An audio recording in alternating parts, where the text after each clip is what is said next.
Welcome to our channel. And welcome sa atong mga new viewers ug ayaw mo kalimot sa pag-subscribe sa atong YouTube channel sa Radio Drama Bisaya. O click na lang pud mo sa notification bell below aron ma-notify mo sa atong mga bagong uploads.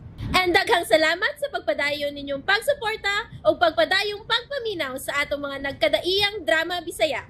Maong just chill and relax and enjoy the drama. Idana Ibarra.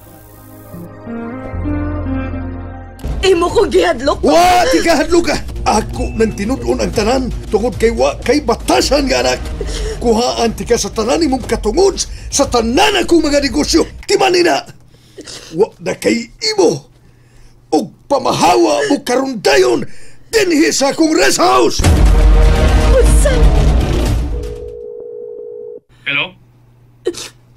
Nelson. Oh, Leslie? Unsa may nahitabo nimo? Si Papa. Grabe kaya gibuhat na ako. Gihingilan mi niya din sa rest house. O gibaharat ko nga dili na kuno ko niya pakupton sa atong mga negosyo. Diya siya? Oo. O grabe ang kasukot na ako.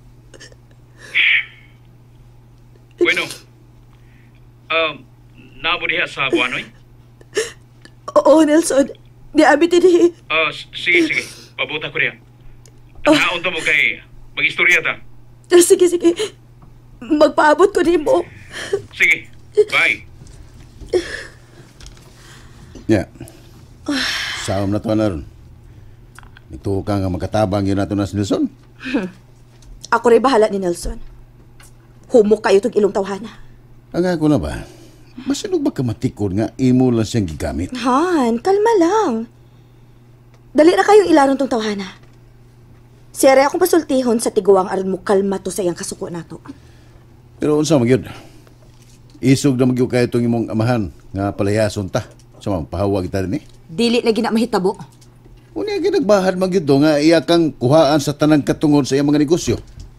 Oh, naaman si Nelson. Siyempre mo sulti ni Papa aron mo kalma ang iyang kasuko nato. Ay, pero bida. Kada kong disgrasya ka ini og tinud-on ta si mong amahan. Mawa na gyud ang hinuon tay bahin ini sa inyong mga katigayunan. Dili gid na mahitabo, Ronnie, no? Makigkamatay gyud ko nila. Tungod lang atong edana? Ibaylo ko nila atong patay gutom? Kinahanglan nga doon na kitay usbon ini hani. Unsa usbon? Sa itong estilo. Kaya delikado og madiskuhido ta sa imong amahan. Kinahanglan nga makuha na to ang iyang simpatiya diri nato. Sukad nga naan na si Edana. Naghatag yun na siya dakong dimala sa akong kinabuhi. Mao nga dili ko gusto nga malupigan niya. Gusto kong mahanaw hinuon sa akong mga mata. Sagdi lang. Karong mga panahon na kinahanglan nga mo kalma lang gid na ta. Kay kita mo ay nabutang sa dakong alanganin ining sitwasyon na. Nakasabot mong si Nelson sa imong punto, Daid. Gani.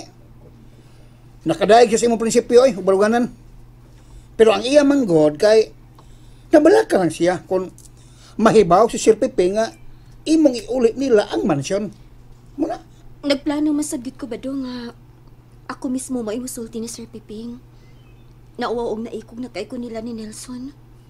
Nahibaw ko nga pinanggagit kaayo ko nila. Ug di na ko tuyo og tumo nga ako silang giinsulto. Ako lang gyud ing himuon tungod sa daghang rason. Mao lagi sab. Naibaw mami nga. Nabalaka ka tungod ni Leslie. Pero di mo ka ang mag-uol gud id. Kay wa man siya kahum nga magbuot sa desisyon siyang amahan. Og unas tanan di sab siya angay mag-uol nga ihatag na nimo kay daghan ka sa mansyon eh. Pila manggid ay naara ko na minawra ko ninyo. Pila manggid kabuok ang ilang mansyon. Badge, J-Badge. Nakabuok, J-Badge. Murag batak ang jigi ko na. Sa akong naibaw na, nang, murag mga walo. Walo? Walo kabuok ilang mansyon. Daan na sa limukon. Grabe, no? Tuag din nila ni Sir Nelson, no? Oo, lahat, okay. Grabe. Gawa sa mga mansyon, daghan kayo sila og rest house, mga resort, o uban pang mga negosyo. Mga Wagay nakapahat silang kadato ay. Ang mansyon nga ilang gihatag ninyo, okay na kina eh. Bitaw, Idana. Sakto man Jibads. Mo lagi. Ikaw ba, Makba? Oh, Saan ka yun dahil yung kada? Nadi ka diha. Nasipton mo ko rin, poste pong kabarong. Sipton mo ko Bantay ni mo. Di man ikay gika istorya ni Badong, si Dan naman. Paminaw lang ko dagon. Bitaw. Dili ba sakto manggod si Bads. Pudo, di Bads. Lisod manggod kayo nga tungod lang ni Leslie. Ato na hinong iuli ang mansyon. Anugon kayo eh. Purtig sayang agad. Anugon sa kina. Di man lang kay tungod ni Leslie, tiya. Ang usa sa rason ako, kay nahadlo kong mupuyo dito tungod sa kadako sa mansyon. Ug maiko kong magunahon na nga manugo sa mga tao dito.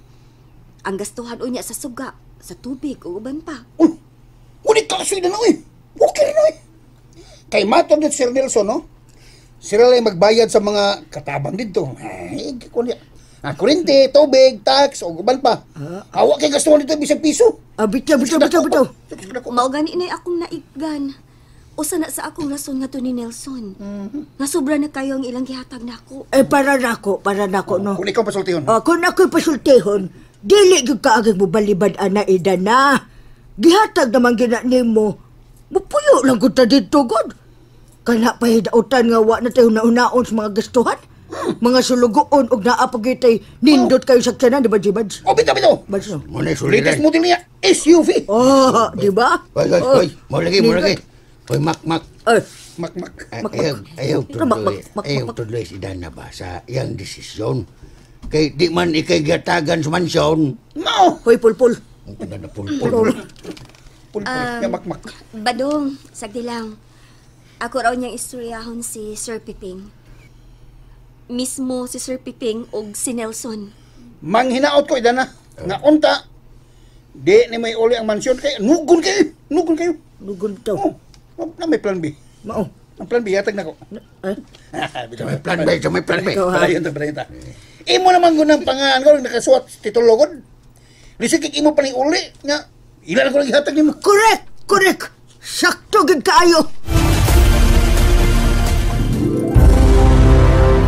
Unsa naman say gilalisan ninyo ni Papa? Nasuko siya nako nga akong gipangutan ako nga nung iyang gihatag ni Idana ang mansyon. Nga wa man lang mo konsulta nato. Maura din na inyong gilalisan? Unsay maura di ay? Kay nga no, Nelson? Gisultihan ba ni kaniyandaan nga mo na iyang plano?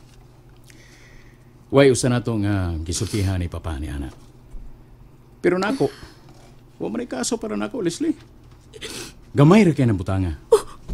Unsay gamay? Nalimot mo nga kanang mansyon nato sa libukod. Maunay pinakadako og pinakauna natong mansyon gikan pa sa atong mga kaliwatan. Unya ganun gihatag mo na ni Papa sa laing tao. Dunay dakong rason si Papa. Kung nganong iya naghimo. Unsa ba kun akong rason, be? Tungod lang kay nagtuo mo nga naayo si Papa sa tambal ni Idana? Kay ngano? Dili pa ba na igo ang gihatag ninyong kantidad niya? Naano kay kwarta nga gihatag niya? Unya karang gihatagan pa ginog mansyon? Di man ta angin mag-uol nato, Leslie. Kayo nas tanan. Why nawa nato? Naginubra na ang atong mga properties din sa lungsod. Sa Buena Suerte. Ug naa pa tay daghang mga grasya sa uban pang mga dapit. Usaw man nimo ang mga kabtangan nga di man na tumada sa atong kamatayon. Dili na mo'y husto, Nelson. Wa ninyo hatagi og bili ang dako kayong sentimental value sa maong butang. Nga giyano lang ninyo hatag sa tao nga wag gibisag gamay kalabutan nato. Ang kinabuhi ni Papa, dili kabayran bisan pa ang tibuok kalibutan mo iyang ihatag ngadto ni Idana. Busa tahuro na to ang iyang kagustuhan. Kay iya man ta mga anak. Ug wa sab siya magkuhang paghatag nato sa tanan natong gusto, Leslie. Ngano deg? Hatagan lang ninyo og lain si Idana. Nganong ang mansyon mangyud? Leslie palihog. Dili na nato himuo nga dako kanang isyu. Wa tay mahimo ana kay desisyon kana ni Papa. Grabe kay siya. Sobra kaya pagpakauwaw na ko sa itong mga bisita. Wabay ko kumalimot nga iya ng saad nato. Nga kung si Kinsay unang maminyo nato, mauyang binlan sa dakong katungod niya ng mansyon na. Gusto na. Ikaw na, Leslie. Miyanhi ko aron nga magkauli ang inyong maayong kabubuto ni Papa. Kung ingon na ang imong hunahuna, unsa may akong matabang nimo aron nga di na masuko sa Papa nimo. Pero sobra na kayo siya, Nelson.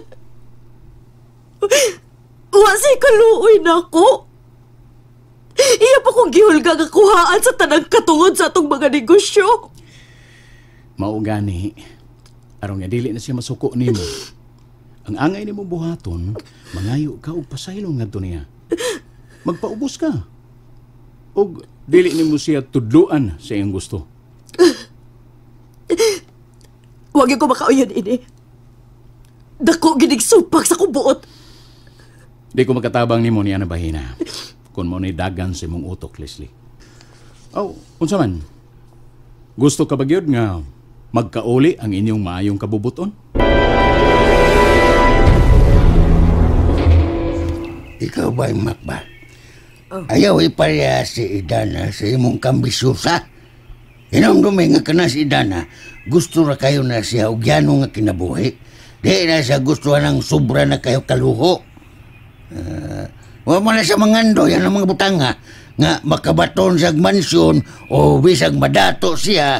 Ay, dahibaw, bitaw ko, Puldo. Wa siya mangandoy, ana. Nabaw mo ko, ana. Pero ako lang siyang gitudloan nga wa siya mangayo nila ni Sir Nelson ang mga butanga. Siya may gitagaan. Ang naman sa iyang balibaran nga kanindot na nahigayon na. Mo lagi.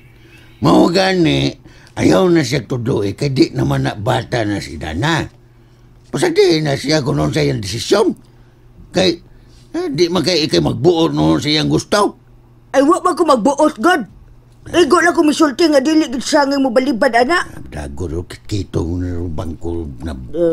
Fruit ng bangko. Parehas na parehas na. Parehas na.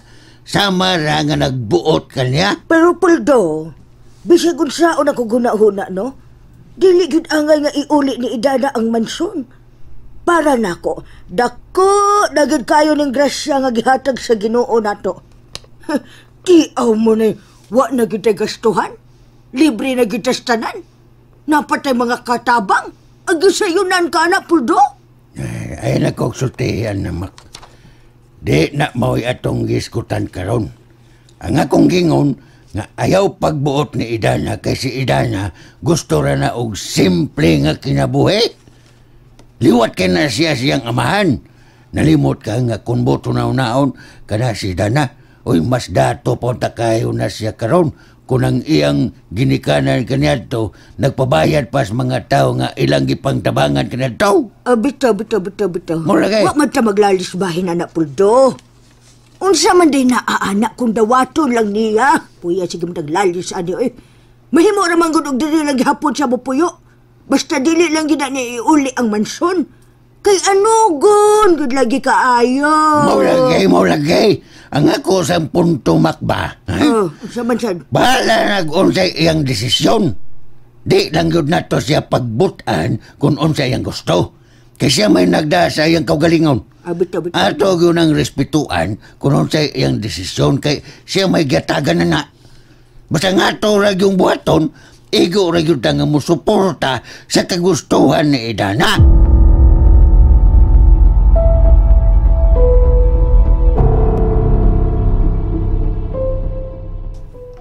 Nag-istorya mi ni Leslie kahapon, pa. O nag-ilak siya nga mitog anak ko nga imo ko na siyang gikasaban og mayo. Tinuod na. Kaya siya batasan. Ako bitaw siyang giingnan nga dili maayo niyang gibuhat. Ang kahakog mao'y mipatigbabaw sa iyang utok. Nagpakauaw lang siya nato. Ako naman to siyang gitambagan, papa. O nakasabot naman ko na siya. Unsay nakasabot? Mura na to siya o nagmahay siyang gihimo, papa. Tingali, nakaam ko nga di yun maayo. Bastos siyang pagkababae. Wa, si respeto na ko. Ing nahinoon siya Nakuhaan na nako siya katungod sa tanan na itong mga negosyo. Kung ingon ana na malanggani ang iyang kinaiya, naghatag siya dakong kauwawan sa atong bansagon. Dili siya angay makapanunod sa atong mga katigayunan. Oh, pero, Papa, Ayaw na siya duphi, Nelson. Wa na kumahimuot sa iyang mga gipanghimo. Naghinubra na siya. Ingnagyod siya nga seryoso ko sa tanan akong gisulti niya. And there you have it, everyone. Stay tuned sa atong next episode. Bye!